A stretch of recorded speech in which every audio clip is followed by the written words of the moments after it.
सबसे पहले बात करेंगे 12 की, जहां स्थित छबड़ा थर्मल पावर प्लांट में देर रात को एक बड़ा हादसा हुआ है। बिजली उत्पादन के दौरान यूनिट का एक हिस्सा जिसमें गर्म राख भरी जाती है वो क्षतिग्रस्त होकर गिर गया और गर्म राख के नीचे 4 मजदूर दब गए।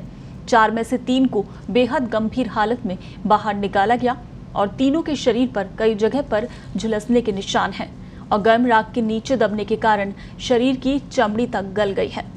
उधर चौथे मजदूर को निकालने का प्रयास किया जा रहा है। ये पूरा हादसा बुधवार देर रात का बताया जा रहा है। स्टाफ का कहना है कि बिजली उत्पादन को बढ़ाया गया है, इस कारण लगातार थर्मल पावर प्लांट में काम जारी है। राख निकालने का काम भी मैनुअली किया जा रहा है और तीनों झुलसे हुए मजदूरों को कोटा रेफर किया गया है। हादसे के बाद से थर्मल की 250 मेगावाट क्षमता वाली इकाई संख्या 3 और 4 बंद है। इकाई संख्या 2 भी 2 दिन पहले बॉयलर ट्यूब लीकेज के से बंद हो गई थी, इसलिए अभी इकाई संख्या 1 ही संचालित है।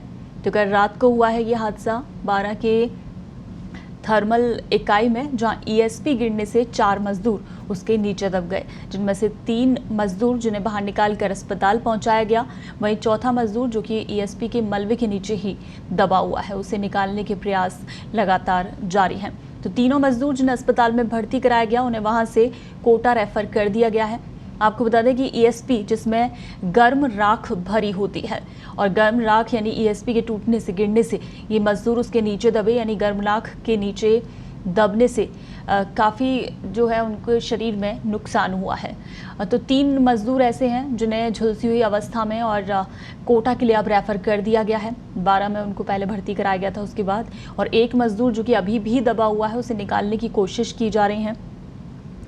12 की थर्मल में ये देर रात को हादसा हुआ था और उसके बाद से ही आपको बता दें कि 2 इकाई जो हैं वो हादसा होने की वजह से बंद कर दी गई हैं और 1 इकाई जो कि पहले से बंद है ट्यूब में लीकेज होने के चलते, इसलिए अभी सिर्फ इकाई संख्या 1 ही जो है वो संचालित हो रही है और बाकी की 3 इकाइयाँ जो हैं वो बंद हो गई हैं। 1 इकाई 2 दिन पहले बॉयलर ट्यूब लीकेज के चलते बंद की गई थी और अब 2 इकाई जो कि इस हादसे के बाद ही बंद कर दी गई हैं। तो टोटल 4 मजदूर बताए जा रहे हैं। उस वक्त जब प्लांट पर यह हादसा हुआ, ईएसपी गिरी, उसके नीचे दबे थे ये 4 मजदूर। 4 में से 3 को तो निकाल लिया गया, लेकिन 1 को निकालने का काम अभी भी जारी है।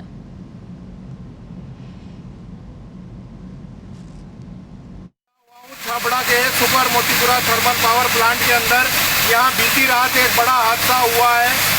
मैं आपको दिखाना चाहूँगा, यहाँ पर जो थर्मल की इकाई संख्या 4 की ईएसपी है वो कलेप्स हो चुकी है, नीचे ढह चुकी है और इसमें रात्रि के वक्त कार्य कर रहे 4 से 5 मजदूर थे। 3 मजदूरों को निकाल लिया गया, 1 मजदूर अभी भी अंदर दबा हुआ है। उस मजदूर को निकालने के लिए पूरा थर्मल प्रशासन और एसडीआरएफ की टीम लगी हुई है।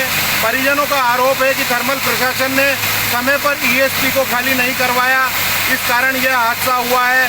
मौके पर छबड़ा डीवाईएसपी ओमेंद्र सिंह शेखावत, थर्मल के तापीय विद्युत परियोजना के मुख्य अभियंता अजय कुमार सक्सेना उपस्थित हैं। यहाँ पर निकालने का प्रयास तो किया जा रहा है, लेकिन परिजन यह भी आरोप लगा रहे हैं कि थर्मल प्रशासन यहाँ पर उपयुक्त साधन उपलब्ध नहीं करा रहा है ताकि अंदर जो युवक दिनेश मेहता दबा हुआ है उसे बचाया जा सके। रितेश शर्मा, पत्रिका टीवी के।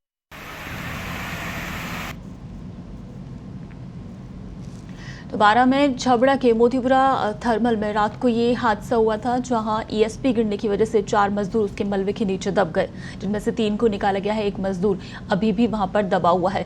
पर जो मजदूरों के परिजन हैं वो भी मौके पर पहुंचे हैं और काफ़ी हंगामा परिजनों की तरफ से किया गया। वहीं 3 मजदूर जिन्हें अस्पताल पहुँचाया गया था 12, उन्हें अभी फिलहाल कोटा रेफर कर दिया गया है और 1 मजदूर जिसे निकालने के प्रयास अभी भी किए जा रहे हैं। तो रात के वक्त ये हादसा हुआ था ईएसपी 12 के छबड़ा थर्मल प्लांट में, जहां आपको बता दें कि इस हादसे के बाद से 2 इकाइयां जो हैं वो बंद कर दी गई हैं।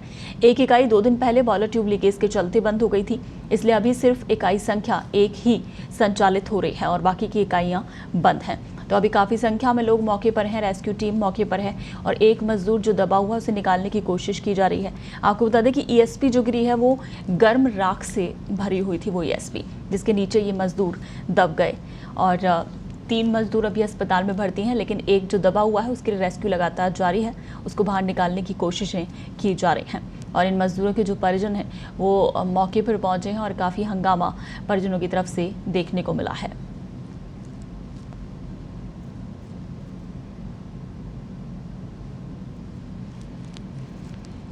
तो 3 मजदूरों को बाहर निकाला गया है और एक मजदूर जो कि अभी भी दबा हुआ है। तो बारा स्थित छबड़ा थर्मल पावर प्लांट है ये, जिसमें देर रात को ये हादसा हुआ। बिजली उत्पादन के दौरान यूनिट का एक हिस्सा जिसमें कि गर्म राख भरी जाती है वो क्षतिग्रस्त होकर गिर गया और गर्म राख के नीचे 4 मजदूर दब गए। वहीं 4 में से 3 को तो बेहद गंभीर हालत में बाहर निकाला गया। बताया जा रहा है तीनों के शरीर पर कई जगह पर झुलसने के निशान हैं और गर्म राख के नीचे दबने के कारण शरीर की चमड़ी तक गल गई है। उधर जो चौथा मजदूर है उसे निकालने का प्रयास अभी किया जा रहा है। चौथे मजदूर को नहीं निकाला जा सका है अभी। पूरा हादसा ही बुधवार देर रात का बताया जा रहा है। वहीं स्टाफ का कहना है कि बिजली उत्पादन को बढ़ाया गया है, इस कारण लगातार थर्मल पावर प्लांट में काम जारी है।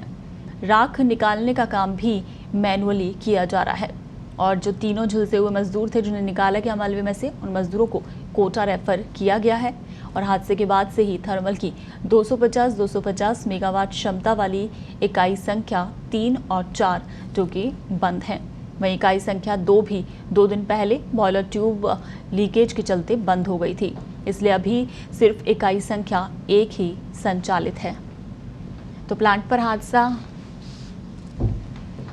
जहां पर एक मजदूर अभी भी मलबे में दबा हुआ है, 3 मजदूर जिनको निकालकर अस्पताल पहुंचाया गया, गंभीर स्थिति में उन्हें निकाला गया और अभी फिलहाल उन तीनों को कोटा रेफर कर दिया गया है। चलिए मौके से हमारे सहयोगी रितेश छबड़ा से हमारे साथ जुड़े हुए हैं। रितेश, फिलहाल अभी किस तरह की स्थिति बनी हुई है? क्या चौथे मजदूर को बाहर निकाल लिया गया है या रेस्क्यू अभी भी जारी है? मजदूर को निकालने का रेस्क्यू अभियान जारी है।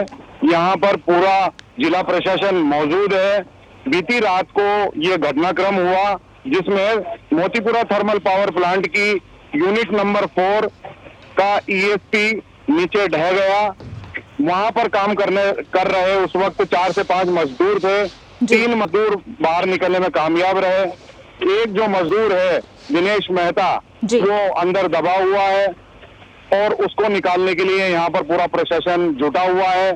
जिले के एडिशनल एसपी सहित सभी आला अधिकारी यहाँ मौके पर मौजूद हैं। रितेश, बताया जा रहा है कि जो मजदूरों के परिजन थे वो भी मौके पर पहुंचे, क्या किसी तरह की कोई शिकायत परिजनों की तरफ से? और अभी किस तरह का है वहां पर माहौल? क्या परिजन अभी भी मौके पर ही हैं? जी, मैं आपको बताना चाहूंगा इस ईएसपी का जो कोलैप्स हुआ इसमें पूरे थर्मल प्रशासन की बहुत बड़ी लापरवाही सामने आ रही है। प्रदेश में जो विद्युत संकट चल रहा है उसके दबाव में जो यहाँ की इकाइयां हैं 250 मेगावाट की 4 इकाइयां हैं तापीय विद्युत परियोजना की, इन इकाइयों में गत दिनों शटडाउन लेने की जरूरत थी। इन ईएसपी जो कोलैप्स हुई है उसके अंदर फ्लाई ऐश भरी हुई थी। लगातार मजदूर यह शिकायत कर रहे थे कि इस ईएसपी में क्षमता से अधिक फ्लाई ऐश भर चुका है, लेकिन उच्च अधिकारियों से शटडाउन के निर्देश नहीं मिलने के बाद ये ईएसपीयां बंद नहीं की गई और इसी के नतीजन ये दुर्घटना सामने आई है। यहाँ पर इस मजदूर दिनेश मेहता के परिजन भी मौजूद है। वो अधिकारियों पर आरोप लगा रहे हैं कि ये बहुत बड़ी लापरवाही है और हमारे बच्चे को हमें सुरक्षित लौटाया जाए, इस तरह की वे मांग कर रहे हैं। और थर्मल के गेट पर इस वक्त हजारों की संख्या में मजदूर पुलिस प्रशासन द्वारा रोक दिए गए हैं। थर्मल का कार्य रुका हुआ है। बिल्कुल। और रितेश, जो 3 मजदूर जिन्हें निकालकर अस्पताल पहुंचाया गया उनकी स्थिति कैसी है? बताया जा रहा है कि गंभीर स्थिति में थे बेहद जब उन्हें अस्पताल पहुंचाया गया। ये एक अच्छी बात सामने आई है अभी कुछ देर पहले कि जो 3 मजदूर जो दबे हुए थे गंभीर थोड़े झुलस गए थे, अभी खतरे से बाहर है। कोटा के एक चिकित्सालय में उनका इलाज चल रहा है। यहाँ पर चौथे मजदूर को निकालने के प्रयास किए जा रहे हैं, लेकिन इस पूरे घटनाक्रम में थर्मल प्रशासन की आरवीएनएल की बड़ी खामियां सामने आई है। और जो एश का जिसका हैंडलिंग का काम था, एक निजी कंपनी थी, उसके द्वारा मजदूरों से ओवर टाइमिंग काम कराने संबंधित इन समस्याओं पर ध्यान नहीं देने की भी बात सामने आ रही है। जी बिल्कुल रितेश, इस तमाम जानकारी के लिए शुक्रिया। तो बारामती छबड़ा के मोतीपुरा थर्मल में ये रात को हादसा हुआ, जहां पर ईएसपी गिरने के चलते उसके नीचे दबने से 4 मजदूर जो कि उसमें दब गए थे, जिसमें से 3 मजदूरों को बाहर निकालकर अस्पताल पहुंचाया गया, लेकिन एक मजदूर जो कि अभी भी दबा हुआ है और उसे लेकर रेस्क्यू मौके पर अभी भी जारी है। बाकी तीनों जो गंभीर थे मजदूर जिन्हें अस्पताल में भर्ती कराया गया, उनकी स्थिति अब खतरे से बाहर बताई जा रही है।